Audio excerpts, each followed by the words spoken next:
State ہے، state of things ہے جس کو ہم دنیا نے ایکسیپٹ کیا ہے کہ پیس کا کوئی نعمل بدل نہیں ہے. تو کوئی پاگل آدمی کہہ سکتا ہے کہ نہیں نہیں پیس کو ہٹاؤ اور گولی چلاؤ یا جنگ کرو یا مار داڑ کرو یا خوف و ہراس کی سچویشن کو برقرار رکھو. لیکن جو ان کا دوسری چیز ہے وہ زیادہ امپورٹنٹ ہے جو آپ نے پوائنٹ آؤٹ کی ہے کہ انہوں نے 35 کی تو مانگ کی ہے لیکن 370 کو انہوں نے مینشن نہیں کیا which was a deliberate act. یہ بھول چوک کی بات نہیں ہے چونکہ 370 بہت بڑا ایشو ہے. تو اب اس وقت اگر میں کشمیر پہ بول رہا ہوں تو میں 370 یا 35 نہیں بول سکتا، کوئی بھی نہیں بول سکتا. وہ میرواز تو کبھی کسی طرح بھی نہیں بول سکتا چونکہ فیلڈ میں ہیں، ایک حوالے سے انوالو ہیں مینٹلی فزیکلی ہر طریقے سے. لہٰذا انہوں نے جان بوجھ کے اس کو اگنور کیا. اور اس پہ میں ان کو، جبکہ آپ نے کہا کہ پاکستان اس کی مانگ کرتا ہے، اس کے اب 2-3 پہلو ہو گئے. ایک، پاکستان اس کی مانگ کیوں کرتا ہے، انہوں نے اس کو اگنور کیوں کیا، اور میرواز نے جو 35 کی بحالی اور کشمیری آئیڈینٹی کو آپس میں جوڑا ہے اس کی کیا لیگل حیثیت ہے یا جو پولیٹیکل حیثیت ہے یا سماجی حیثیت کیا. یہ 3 سوال میرے نزدیک اس میں اٹھتے ہیں. جی بالکل. پہلا سوال یہ ہے کہ پاکستان کس بنیاد پہ جو ہے 370 کی مانگ کر رہا ہے. گیو می ون گڈ آرگیومنٹ. پاکستان کا کہنا تو یہ ہے کہ مسئلہ کشمیر کا حل کیے بغیر ہم کوئی دوسری بات کہہ ہی نہیں سکتے. جی مسئلہ کشمیر کا حل ہوگا تو انڈیا اور پاکستان کے درمیان امن قائم ہوگا. اس میں کوئی چھوٹے موٹے سٹیپ وہ نہیں بتاتے، وہ کہتے ہیں کہ مسئلہ کشمیر کے حل کے بغیر بر صغیر میں امن ہو ہی نہیں سکتا اور انڈیا پاکستان کے درمیان امن ہو ہی نہیں سکتا، جو کہ بہت ہی رٹا رٹایا قسم کا سنا سنایا اور بار بار دہرایا جانے والا ایک ڈائلاگ ہے، ہم سب لوگوں نے سنا ہے. لیکن بہرحال وہ کہتے ہیں. لیکن اس کا مطلب کیا ہے کہ اس سے کام پہ ہم کسی پہ راضی نہیں ہوں گے. حل کی بات چھوڑیں چلیں، حل کا وہ کبھی کہتے ہیں رائے شماری کرائیں، کبھی کہتے ہیں رائٹ آف سیلف ڈٹرمنیشن دے دیں، کبھی کہتے ہیں کشمیریوں سے پوچھیں وہ کیا ہے. چلو یہ حل کی نیٹی گریٹی ایک الگ چیپٹر ہے. یہ چیپٹر جو ہے ان کا مطالبہ ہے جس کی میں جسٹیفیکیشن کہ جب آپ یہ کہتے ہیں کہ کشمیر کے مسئلے کے حل کے بغیر آپ کسی بات پہ راضی نہیں ہو سکتے تو آپ 370 کس لیے مانگ رہے ہیں. اور جب 370 وہاں 70 سال سے تھا تو آپ نے کیوں 70 سال سے شور ڈالا ہوا تھا کہ مسئلہ کشمیر حل کریں. That means 370 is nothing. اور آپ کو پتا ہے کہ یہ کوئی مذاق نہیں ہے، یہ کوئی مذاق نہیں ہے کہ مودی صاحب وہ کوئی جنگل میں کوئی نہیں گھوم رہے ہیں کہ جو مرضی آج 370 اٹھا دیا تو کل بٹھا دیا. ایسے نہیں ہوتا. یہ ایک پروسیس ہوا ہے، پارلیمنٹ کے تھرو گزرا ہے، یہ سارا دونوں ہاؤسز سے گزرا ہے پارلیمنٹ کی، اور اس کے بعد یہ امپلیمنٹ ہوا ہے. تو اب یہ مودی صاحب کے ہاتھ میں نہیں کہ وہ ایک اور آرڈیننس جاری کر کے اس کو منسوخ کر دیں. وہ جو منسوخ انہوں نے پریزیڈنشل آرڈر کے تحت کیا تھا وہ اس کے لیے ایک اسپیسیفک سچویشن ہے کہ جب کشمیر میں اسمبلی نہیں ہے، گورنر از ریپریزنٹنگ، تو ایک قانون جس کو وہ عارضی قرار دے رہے تھے کہ عارضی کا مطلب یہ جب بنایا گیا تھا تو ٹیمپریری تھا، تو اس میں پریزیڈنٹ کو اختیار ہے کہ آرڈیننس جاری کرے. ایٹ لیسٹ کورٹ کے سامنے لائر کو 2 منٹ کھڑے ہو کے بولنے کے لیے ایک آرگومنٹ ہے تو صحیح، آگے جج اس کو مانے یا نہ مانے. لیکن what kind of argument Modi صاحب جو ہے وہ یوز کر کے تو ایک ایسا قانون جو پارلیمنٹ نے پاس کیا ہوا ہے اس کو واپس لے لیں گے. یہ کوئی مذاق ہے، اور وہ بھی سرحد پار سے دباؤ کی وجہ سے. مطلب آر یو کیڈنگ؟ یہ پاکستان کی پالیٹکس ہے اور یہ وزیر خارجہ ہیں اور یہ ہیڈ لیس چکن، جب بار بار میں لفظ یوز کرتا ہوں ان کو پتہ ہی نہیں وہ بات کیا کر رہے ہیں. جب آپ بات کر رہے ہیں مسئلہ کشمیر کے حل کی then you have nothing to do with 370. 370 ان لوگوں کی پروٹیکشن تھی جن کے نزدیک مسئلہ کشمیر حل ہو گیا تھا اور انہوں نے انڈیا کے ساتھ اپنے ریلیشن شپ کا ایک یہ نسخہ ڈھونڈا ہوا تھا کہ مسئلہ کشمیر ختم ہے، اب انڈیا اور پاکستان جو کشمیر کے درمیان ریلیشن شپ ہے اس کو گورن کرے گا 370. وہ واپس مانگے تو بات بنتی ہے، but they are not asking for that. Did you see? They are not asking for that. جو بھی کہتا ہے وہ 35 کی بات کرتا ہے. اب جناب اس لیے پاکستان کی کوئی جسٹیفیکیشن یہ بنتی نہیں، اس لیے میرواز اس میں یہ بات کر بھی نہیں سکتے تھے کہ آپ 370 کو بحال کریں. میں آپ کو اس وقت پورے دعوے سے کہتا ہوں، میں یہ نہیں کہتا کہ میرا کوئی بہت بڑا کوئی میں ماہر ہوں، لیکن کشمیری پالیٹکس کے ایک طالب علم کی حیثیت سے کہ کشمیر کا مسئلہ حل کرنا ممکن ہے آسان ہو، لیکن 370 واپس کرنا اس سے مشکل ہے.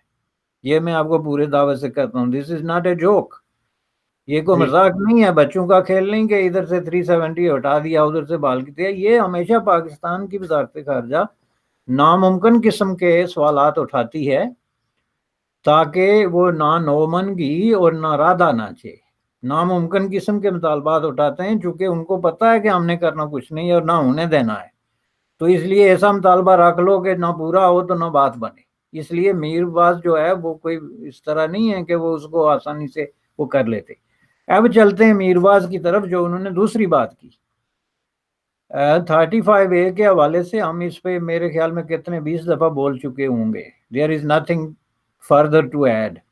لیکن ایک بات کہنی بڑی ضروری ہے کہ اس کا شناخت سے کوئی تعلق نہیں، اس کا شناخت سے قطعاً کوئی تعلق نہیں ہے. اور جو لوگ کشمیریوں کو یہ سبق پڑھا رہے ہیں کہ 35 ہٹانے سے ہماری شناخت ختم ہو جاتی ہے یا اس پہ حملہ ہو جاتا ہے، وہ ان کے ساتھ فریب کر رہے ہیں، ان کو دھوکہ دے رہے ہیں. میں آپ کو دنیا کے اتنے درجنوں ملکوں کی مثالیں دے سکتا ہوں جس میں کہ اس طرح کی چیزیں جو 35 میں ہیں وہ ہٹا کے کئی سال پہلے جو ہے وہ درجنوں سال پہلے ہٹا کے تو جن قومیتوں نے دوسری قومیتوں کے ساتھ مختلف معاملات طے کیے ان کی آئیڈینٹی نیگیٹیولی متاثر ہونے کے بجائے پازیٹیولی پروموٹ ہوئی ہے. میں اس میں ایک مثال آپ کو یورپ کی دیتا ہوں کہ یورپ میں تو یہی چکر تھا نا، پہلے 35 کا ہی چکر تھا نا کہ جی یہ بیلجک ہے تو یہ جناب فرانس میں جائیداد نہیں خرید سکتا، یہ فرانسیسی ہے تو یہ نہیں کر سکتا، تو انہوں نے سب کو برابر کر دیا. آپ جس مرضی ٹرین پہ بیٹھ کے جہاں جائیں، جہاں مرضی جا کے جو کچھ لوکل ریکوائرمنٹ پوری کر کے جائیداد خریدیں، جہاں جا کے دکان کھول لیں، جہاں جا کے بزنس سٹارٹ کر لیں، ریکوائرمنٹ آبویسلی دیر، تو وہ ان کو سامنے رکھتے ہوئے. لیکن کیا اس سے یورپ کے اندر جو 27-28 ریاستیں ہیں اور ڈیفرنٹ ڈسٹنکٹ گروپ ہیں اور نیشنلٹیز ہیں، ان کی اپنی شناخت پہ کوئی فرق پڑا ہے؟ کہ وہاں کوئی بلجک تھا تو اس نے چھوڑ کے تو نیدرلینڈ کی زبان بولنی شروع کر دی، یا کوئی نیدرلینڈ کا تھا تو اس نے سوئٹزرلینڈ کی بولنی شروع کر دی. سوئٹزرلینڈ کے اندر خود اس کی ایک ایگزامپل میں بتاتا ہوں آپ کو کہ سوئٹزرلینڈ کے وفاق کے اندر اٹالین، جرمن، سوئس، یہ لینگویجز جو ہیں 4 لینگویجز وہاں پہ 5-6 بھی ہیں، کچھ چھوٹی لینگویجز بھی ہیں، تو وہ کتنے ایون صدیوں سے ان کی ایک ارینجمنٹ چل رہی ہے جس میں کہ انہوں نے یہ سارے دفعہ 35 کے انڈر آنے والی ہر چیز کو اریز کر کے تو اپنی آئیڈینٹی ان کی اسی طریقے سے برقرار ہے. آپ سٹی آف جنیوا سے سٹی آف لوزان میں چلے جائیں آدھے گھنٹے کی ٹرین پہ بیٹھ کے تو آپ کو نظر آئے گا کہ لوگ جو ہیں وہی ہیں، رنگ و نسل وہی ہے، زبان وہی ہے، لیکن وہ اپنے آپ کی جو ان کی آئیڈینٹی ہے، جو ان کے تحفظات ہیں، وہ انٹیکٹ ہیں. اب یہ کشمیریوں کو کیا کوئی کیو کے زمانے کا لوگ سمجھتے ہیں؟ ہم غاروں میں رہنے والے لوگ ہیں، درختوں پہ چڑھے ہوئے ہیں. بھائی کون لوگ ہیں ہم سیویلائزڈ لوگ ہیں، جدید دنیا میں رہتے ہیں. ہماری آئیڈینٹی کو اتنی اچھی چیز نہیں ہے کہ یہ 35 لگا لو ورنہ یہ ہو جائے گا. کچھ نہیں ہوگا، نتھنگ. یہ اگر کچھ ہوگا تو یہ لیڈروں کی جو کرتوت ہیں ان کی وجہ سے ہوگا، جو پہلے ہو چکا. Damage has been done. جو کچھ بھی ہونا تھا وہ ہو چکا. اس لیے یہ 35 والی بات بھی نہیں ہے. جو لوگ مطالبہ کر رہے ہیں کہ کشمیر کا مسئلہ حل ہو، ان کا کوئی رائٹ نہیں بنتا کہ وہ 35 یا 370 کی بات کریں، کیونکہ وہ تو پورا ایک پیکج ہی الگ اٹھا کے دے رہے ہیں نا جی کہ یہ ہو. جی یہ تو ان لوگوں کا مسئلہ ہے جو کہ وہاں کے ڈیموکریٹک پروسیس کے اندر رہ کے انڈین کانسٹیٹیوشن کی حدود کے اندر رہ کے زندہ رہنا چاہتے ہیں، اور وہ اس کے اندر رہ کے پالیسی آف جو انگیجمنٹ ہے اور جو میوچل انٹریکشن ہے اس کے ذریعے کچھ مراد لینے دینے کے چکر میں ہیں. یہ تو کانسٹیٹیوشنل قدم ہے سارے. اس کے لیے کانسٹیٹیوشن آف انڈیا ماننا ضروری ہے. آپ انڈین کانسٹیٹیوشن کو نہیں مانتے تو آپ اس طرح کے مطالبے ہی نہیں اٹھا سکتے، چونکہ یہ سارے مطالبے انڈین کانسٹیٹیوشن کے زیر اثر ہی پاسبل ہیں. وہاں کوئی فرشتے آ کے رول نہیں کریں گے. ایک کتاب تو چاہیے نا جو رکھی ہوگی سامنے کہ یہ کیا کہتی ہے. تو یہ دونوں چیزیں جو میرواز صاحب کی آپ نے کی ہے نا، یہ دونوں چیزیں جو ہیں ان میں سب کچھ ہے، ایوری تھنگ ہے، لیکن یہ دونوں باتیں جو ہیں وہ آپ نے دیکھ لی کہ ہمیں لاجک بھی دیکھنا ہوتا ہے، کسی چیز کے اندر وزڈم بھی دیکھنی ہوتی ہے. اب کشمیر کے نام پہ جتنا پاگل پن ہم نے بھگت لیا گزشتہ 70 سال سے، اب مزید نوجوان لوگ بھگتنے کے لیے تیار نہیں ہیں. اب انہوں نے دماغ لگانا شروع کر دیا. تو میں ان کو چیلنج دیتا ہوں نا کہ آئیں میرے ساتھ ڈیبیٹ کریں 35 اور 370 پہ کہ کس بنیاد پہ یہ مطالبہ کر رہے ہیں، اس کے کیا کنٹراڈکشن ہیں جو ہے آپ کے اپنے اصل مطالبے کے ساتھ، جو آپ کا بیسک مطالبہ ہے رائٹ ٹو سیلف ڈٹرمنیشن کا، اس کے کیا کنٹراڈکشن ہے جب آپ یہ کہتے ہیں کہ ہم انڈین کانسٹیٹیوشن کو as a basic guide line اور ڈاکومنٹ مانتے ہی نہیں، تو پھر اوپر سے اس طرح کے مطالبے کرتے ہیں. Are you in your senses? Give me a break. It doesn't work that way. You have to take one side جو کہ انڈینز کی بھی سمجھ میں آئے کہ آپ کھڑے کہاں ہیں اور بات کیا کر رہے ہیں. ٹھیک ہے سر. پاکستان کے نزدیک اگر جموں کشمیر میں ان کی کوئی نمائندگی کرتا ہے تو وہ ہے حریت کانفرنس. آج جب میر وائز عمر فاروق یہ بیان دیتے ہیں اور 370 کی وہ بات نہیں کرتے، کیا پیغام جاتا ہے پاکستان کو؟ کیا انہیں اپنی پالیسی کو ریوائز کرنے کی ضرورت ہے؟ نہیں، اس پیغام کے علاوہ بھی ان کی اپنی پالیسی کو ان کو ریوائز کرنے کی ضرورت ہے. جی، حریت کانفرنس کو انہوں نے ڈچ کر دیا تھا. یہ جب انہوں نے نیا ٹرن لیا تھا تو اس میں سب سے پہلے انہوں نے حریت کانفرنس کو ڈچ کیا تھا. انہوں نے علی گیلانی کے خلاف بیان دیا، وارن کیا اس کو، اور یہ کوئی پہلا موقع نہیں ہے. مشرف نے جب دلی میں پاکستانی ایمبیسی کے اندر جو بات کی تھی علی گیلانی کے ساتھ، اس نے کیا کہا تھا ان کو؟ اس نے علی گیلانی کو دوسرے الفاظ میں یہ کہا تھا کہ آپ تھوڑا سا عقل استعمال کریں. یہی انہی الفاظ میں اس نے کہا تھا کہ آپ جو باتیں کر رہے ہیں وہ پرانی آؤٹ آف ڈیٹڈ باتیں ہیں، یہ اب نہیں چل سکتی، آپ تھوڑا سا آگے بڑھیں. اس نے یہی کہنے کی کوشش کی تھی واضح الفاظ میں اور بدتمیزی کے انداز میں، جس کی وجہ سے یہ کافی وہاں پہ معاملات کھڑے ہوئے. دوسری دفعہ عمران خان کے دور میں ابھی ریسنٹلی جب یہ اگست 5 کا واقعہ ہوا تو پھر انہوں نے حریت کانفرنس کو ڈچ کیا، کیونکہ حریت کانفرنس پہلے کی طرح سمجھتی تھی کہ اب ہمیں جو ہے وہ سپورٹ ملے گی پاکستان کی طرف سے، اور انٹرنیشنلی یہ جو رولا پڑتا رہتا ہے جو ایک بار پھر شروع ہو گیا ہے، اب رولا پڑے گا، کانفرنسز ہوں گی اور یہ سارے معاملات ہوں گے، تو انہوں نے ان کو کہا کہ چپ بیٹھ جاؤ. اور جس نے بات کی اس کے خلاف انہوں نے اوپنلی بیانات دیے، جس میں علی گیلانی بھی شامل تھا. یہ جو ہے نا ڈچ شدہ لوگ ہیں، ان کو ڈچ کر دیا گیا. اس کے بعد انہوں نے اپنے سارے جو ہے وہ امیدیں باندھ دی تھی گوپکار الائنس پہ. اب ان کے پہلے ان کا ہیرو علی گیلانی تھا یا میرواز تھا، لیکن اب ان کا ہیرو جو ہے وہ بن گیا تھا عمر عبداللہ یا فاروق عبداللہ یا محبوبہ مفتی. تو بہت عرصے تک انہوں نے ان پہ بھی اپنی امید رکھی، بعد میں انہوں نے بھی ان کو مایوس کیا ڈیفینیٹلی، اور اب ان کو بھی انہوں نے ڈچ کر دیا. اب ان کے خلاف پاکستان کے اخبارات میں آپ آرٹیکل پڑھتے ہیں اور بیانات لیڈروں کے دیکھتے ہیں کہ جی یہ تو غدار ہیں. تو یہ پاکستان کی کنفیوزڈ قسم کی پالیسی ہے. اس میں ان کا کوئی وہاں پہ کشمیر میں کوئی اس طرح کی کوئی کارڈر نہیں ہے جس پہ کہ وہ بیس کر سکتے ہیں. وہ جو ہے وہ ہمارے ہاں اس پہاڑی زبان پونچھی زبان میں ہوتے ہیں نا کہ وہ جس طرف ہوا چلتی ہے وہ ہوا کا رخ دیکھتے ہیں.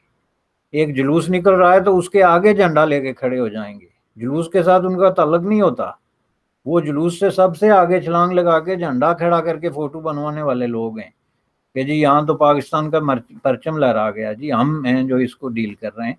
تو ایسے نہیں ہوتا ہے. ایک گراس روٹ قسم کی لوگوں کے اندر جو ہے ایک شعور ہوتا ہے، اس کی بنیاد پہ یہ چیزیں منظم ہوتی ہیں. وہاں کشمیریوں کا کوئی اس طرح کی عام آدمی کا نہیں ہے. عام آدمی یرغمال ہے، وہ حریت کانفرنس کی طرف سے ہو، کسی اور لیڈرشپ کی طرف سے ہو، یا کسی خوف و ہراس کی طرف سے ہو، ملٹری کا خوف ہو، پولیس کا خوف ہو، عوام کا خوف ہو، لیکن خوف کی ایک کیفیت ہے، اس کی وجہ سے بھی لوگ متاثر ہیں. تو لوگوں کو اگر آزاد کر دیا جائے مکمل طور پہ ان خوفوں سے اور لالچ سے اور دباؤ سے، تو ڈیفینیٹلی ان کی اصل آپ کو پتہ چلے گا کہ چاہتے کیا ہے. ٹھیک ہے جی. آج کا جو ہمارا دوسرا ٹاپک ہے اب ہم اس پر بات کرتے ہیں. حزب المجاہدین کے کمانڈر سید صلاح الدین کے 2 بیٹوں کو ان کی نوکری سے برخاست کیا گیا ہے. تقریباً 11 لوگ ایسے ہیں جن کی نوکریاں ابھی گئی ہیں، اور ان پر الزام یہ ہے کہ وہ سیکیورٹی فورسز کی موومنٹس کو ان کو مانیٹر کر رہے تھے اور اس کی اطلاع دہشت گردوں کو دے رہے تھے، اور اس کے ساتھ اور بھی ان کے اوپر چارجز لگائے گئے ہیں. بھارت کے اندر اس بات پر حیرانی جتائی جا رہی ہے کہ سید صلاح الدین جو کہ ایک ٹیررسٹ ہے اس کے بیٹے یہاں پر نوکریاں کیسے کر رہے تھے پچھلے اتنے سالوں سے. تو پہلے تو آپ یہ بتائیں کہ کیا ان کا صرف محض بیٹا ہونا کوئی اپنے آپ میں کوئی گناہ ہے؟ کیونکہ یہ بھی ہندوستانیوں کو کلیئر کرنے کی ضرورت ہے. اور اب جب ان کو سیک کیا ہے تو یہ کس طرح سے اس کو آپ دیکھتے ہیں؟ دیکھیں جی، ہم تو سمجھتے ہیں کہ یہ غلط اقدام ہے. پہلی بات یہ ہے کہ اس پوری کہانی کے دو حصے ہیں. یہ سوال جینون ہے اور اپنی جگہ بالکل جو ہے وہ ایک پوچھنے والا سوال ہے کہ وہ بھرتی کیسے ہوئے تھے سرکاری محکمے میں.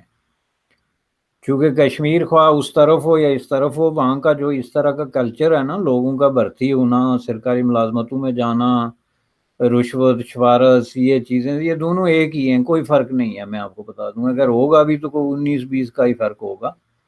لیکن سرکاری ملازمت لینے کے جو طریقے ہیں، اس میں جو آپ نے ذرائع استعمال کرنے ہوتے ہیں یا جو آفیسر انچارج جو چیزیں کنسیڈر کرتا ہے وہ ایک ہیں. مثلا آپ کی کوئی بہت بڑی سفارش ہے یا آپ نے کوئی رشوت دی ہے. باقی یہ نہیں ہے کہ صلاح الدین کے بیٹے کو بہت لائق تھے تو ان کو تعلیمی قابلیت کی بنیاد پہ انہوں نے جاب آفر کر دیا، تو یہ میں ماننے کے لیے تیار نہیں. اب یہ جو جاب آفر ہوا، اس کی 2-3 بنیادیں ہو سکتی ہیں. ایک تو یہ ہے کہ ظاہر ہے ان کی کوئی سفارش تھی تو وہ انہوں نے لڑائی. اور یہ آپ کو پتا ہے کہ پوری حریت کانفرنس پہ یہ سب سے بڑا الزام رہا ہے گزشتہ 15-20 سالوں کے دوران کہ انہوں نے اپنا جو پروفائل ہے اس کو یوز کر کے تو انہوں نے فائدے اٹھائے. ٹھیک ہے نا؟ اور یہ کوئی ڈاکی چھپی بات نہیں ہے.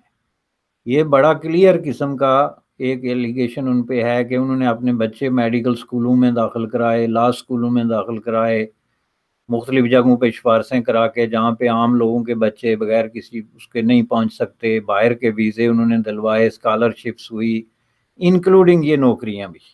اب میں اس پہ کوئی دعویٰ نہیں کرتا کہ یہ صلاح الدین نے کوئی سفارش کی ہوگی تو ان کو ملا، لیکن ڈیفینیٹلی یہ حریت کانفرنس کے جو پرکس جس کو آپ کہتے ہیں انہی میں آتا ہے. اور انلیس کہ انہوں نے رشوت دی ہو. ادروائز آپ کو پتا ہے کہ ایک تو آپ کا باپ جو ہے وہ مورچہ لگا کے بیٹھا ہوا ہے سرحد کے اس پار، تو آپ چلے جائیں فرنٹ ڈور سے اور جا کے آفیسر انچارج کو کہیں کہ مجھے نوکری دے دو، تو پھر تو بر صغیر جنت ہو گیا نا جی. یہاں کشمیر کو چھوڑیں، یہ تو دلی اور بمبئی میں بھی نہیں کوئی سوچ سکتا نا، لاہور اور کراچی میں بھی کوئی نہیں سوچے گا کہ ایسے ہوتا ہے فرنٹ ڈور سے گزر کے. تو ڈیفینیٹلی اس وقت یہ جو وہاں کی انتظامیہ تھی لوکل، وہ بھی حریت کانفرنس والے لوگوں کے ساتھ اندر ہی اندر بڑے ان کے معاملات تھے. گٹھ جوڑ اگر میں نہیں کہوں گا، ممکن ہے سخت لفظ ہے، لیکن اس سے بھی کوئی تھوڑا سا نیچے کر لیں تو ایک دوسرے کو کچھ فیورز دینا اور ایک دوسرے کو خوش رکھنا اور یہ چیزیں اس میں شامل تھی. لیکن یہ مسئلہ انویسٹیگیٹ ہونا ہی کا قابل تھا کہ ان کو نوکری ملی. میں یہ نہیں کہتا کہ غلط ملی، اگر غلط ملی تو کیوں ملی. اب جو ان کو اس طریقے سے ایکسپیل کیا گیا ٹوٹلی انکانسٹیٹیوشنل ہے اور اللیگل ہے. یہ کسی کو کوئی حق نہیں پہنچتا کہ میرا باپ جو ہے وہ حریت پسند ہو یا دہشت گرد ہو یا جو بھی کچھ ہو، ممکن ہے اس سے میرا کوئی تعلق نہ ہو. اور یہ پوری مہذب دنیا کا یہی دستور ہے کہ آپ کے والدین کی وجہ سے، آپ کے رشتوں کی وجہ سے کوئی آپ کو سزا نہیں دے سکتا. انڈیا جو ہے دعویٰ یہ کر رہا ہے نا کہ ہم ایک کانسٹیٹیوشنلی رن کر رہے ہیں اس اسٹیٹ کو. کشمیر کے اندر جو ہے ہم رول آف لا، چونکہ وہاں بڑی لا قانونیت تھی تو ہم نے جو ہے وہ 5 اگست کا اقدام اٹھا لیا تاکہ وہاں پہ قانون کی حکمرانی ہو، قانون کا عزت و احترام ہو، سب کی برابری اپارچونیٹیز ہوں. تو اس طریقے سے آپ کیسے جا کے تو 11-12 لوگوں کو اس طرح ڈسمس کر سکتے ہیں؟ You can not do that. اس کا طریقہ یہ تھا کہ ان کو چارج شیٹ کیا جاتا، ان کو خط لکھے جاتے کہ آپ پہ یہ الزام ہے کہ آپ اس کی سپورٹ کر رہے ہیں یا اس کی کر رہے ہیں. ان کے باقاعدہ بورڈ بنتے جو انٹرنل ایڈمنسٹریٹو لا کی ABC ہے. ایڈمنسٹریٹو لا پوری دنیا میں ایک ہے اور کامن لا ہے. اس میں یہ ہوتا ہے کہ آپ کو سب سے پہلے اپنے آفیسر انچارج کے سامنے وضاحت کرنی پڑتی ہے اس الزام کی کہ مثلا آپ اگر چپراسی ہیں تو صاحب کے سامنے بیٹھ کے بتائیں گے کہ بھائی میرا کیا تعلق ہے یا نہیں. اگر صاحب مطمئن نہیں ہوتا، وہ آپ کو ڈسمس کرنے کا وہ کرتا ہے، تو نیکسٹ آپ کا جو ایڈمنسٹریٹو بورڈ ہے، ہر محکمے کا ایک ہوتا ہے ایک اپیلنگ جو بورڈ، اس میں آپ جا کے اپنی بات کرنے کا، جس کو فل ہیئرنگ کہتے ہیں، ان پریزنس آف اے لائر. وہاں آپ لائق کو بھی لے جا کے بٹھا سکتے ہیں اور اس کے سامنے بات کریں، اپنی وضاحت کریں جی کہ میرا باپ اگر مظفر آباد میں مورچہ لگا کے بیٹھا ہوا ہے تو اس میں میرا کیا قصور ہے. اور اس کے بعد آگے جا کے تو آپ اپیل کا ایک حق ہوتا ہے اسی محکمے کے اندر، ایک اپیلنٹ باڈی کے اندر جا کے تو آپ اپیل کرتے ہیں، اور اس سے بھی اگر آپ ڈسمس ہو جائیں تو پھر کورٹ میں جاتے ہیں آپ، اور وہاں جا کے تو پھر آپ جو ہے اگر وہاں سے بھی آپ کا کورٹ آپ کے خلاف ڈیسیجن کرے تو پھر آپ کو ڈسمس کیا جائے تو میں کہہ سکتا ہوں کہ yes this is India and this is a constitutional process and we are proud of it. لیکن آپ حرکتیں وہی کریں جن سے ہمیں نفرت ہے اور پوری دنیا کو نفرت ہے، کہ آپ کسی کے بیٹے کو محض بیٹا ہونے کی وجہ سے اٹھا کے باہر پھینک دیں گے، اس کو ملازمت کیوں ملی؟ آپ کس کو ملازمت دیں گے بھائی بغیر چارج کیے؟ اگر اس طرح آپ لوگوں کو الزام لگاتے رہیں گے اور الزام کی بنیاد پہ، تو اس کا مطلب ہے کہ آپ اس ملک میں کس طرح کی حکمرانی چاہتے ہیں؟ یہ تو ظاہر ہے کوئی بھی قبول نہیں کرے گا. تو اس لیے اب اگر یہ ہو گیا تو ڈیفینیٹلی ان کے لیے عدالتوں کے دروازے کھلے ہیں، بجائے اس کے کہ ان کی کیریکٹر اسیسینیشن کا ایک پروسیس شروع ہو، میڈیا ٹرائل شروع ہو. ان کو حق ملنا چاہیے کہ وہ عدالت میں جائیں، اور اگر وہ ثابت کر دیتے ہیں عدالت میں کہ وہ بے گناہ ہیں تو they should go back to their jobs irrespective of this thing کہ وہ کس کے باپ ہیں یا کس کے بیٹے ہیں. لیکن اگر عدالت میں یہ پروو ہو جاتا ہے کہ ان کا تعلق کسی دہشت گردی سے ہے یا کوئی اس طرح کا انہوں نے ناجائز طریقہ اختیار کیا تو دے مسٹ بی ڈسمسڈ. اس بات پہ اب کوئی دوسری رائے کیا دے گا؟ یہ تو ایک سیدھا سیدھا کوشچن آف لا اور فیکٹ ہے، اور ہر بندہ جو کہیں نہ کہیں رول آف لا پہ بلیو کرتا ہے وہ اس کے علاوہ کیا کہہ سکتا ہے؟ اس کی کوئی تعریف کر سکتا ہے؟ اور اگر تیسری چیز جو ہے پولیٹیکلی اسپیکنگ، مظفر آباد جو ہے سری نگر سے کتنا دور ہے؟ 140 کلومیٹر ہے نا. تو آپ بڑکیں لگاتے ہیں کہ ہم بہت بڑی طاقت بننے والے ہیں، پتہ نہیں کیا کرنے والے ہیں، ہماری فوج اتنی ہے. 140 کلومیٹر دور ایک آدمی مورچہ بنا کے بیٹھا ہوا ہے آپ کے خلاف، آپ اس کو کچھ نہیں کر سکتے. تو آپ اس کے بیٹے کو بیچارے کو اٹھا کے باہر پھینکتے ہیں کہ تمہارا روزگار چھینتے ہیں ہم تاکہ تمہارے بچے بھی بھوکے مریں اور وہ بھی بندوق اٹھائیں. یہ ہوئی نا عقل کی بات. اس پہ ہم سوائے داد دیے اور کیا کر سکتے ہیں؟ ٹھیک بات ہے. میں اس بارے میں بالکل جی میرے بھی کچھ یہی خیالات ہیں. بشانی صاحب بڑا آسان ہوتا ہے کہ آج کے دور میں پاپولسٹ بن جانا اور پولیٹیکل پارٹیز کی حمایت میں چلے جانا اور یہ کہنا کہ جو بھی قدم اٹھایا ہے ہر قدم جی بالکل نایاب ہے اور اس سے بہتر کوئی بات ہو ہی نہیں سکتی تھی. اس طرح سے نہیں ہوتا ہے. ہر وہ انسان جو اس مہذب دنیا میں رہتا ہے، جو جانتا ہے کہ قانون کس طرح سے کام کرنا چاہیے اور اس کے مطابق ہر انسان کو ویسے ہی اس کو ٹریٹ کیا جانا چاہیے، جب نہیں کیا جاتا ہے تو پھر وہ چاہے سید صلاح الدین کا بیٹا ہو یا کسی بڑے پرائم منسٹر کا بیٹا ہو، کسی رولنگ پولیٹیکل پارٹی کا کوئی بیٹا ہو، اس سے فرق نہیں پڑتا. بالکل. تو ایک فیئر ٹرائل ہر کسی کا، ہر انسان کا بنیادی حق ہے، پھر وہ اسامہ بن لادن ہی کیوں نہ ہو. آج آپ نے وقت دیا، آپ کا بہت بہت شکریہ. آپ سے پھر بات ہوگی sir. Thank you so much. Thank you.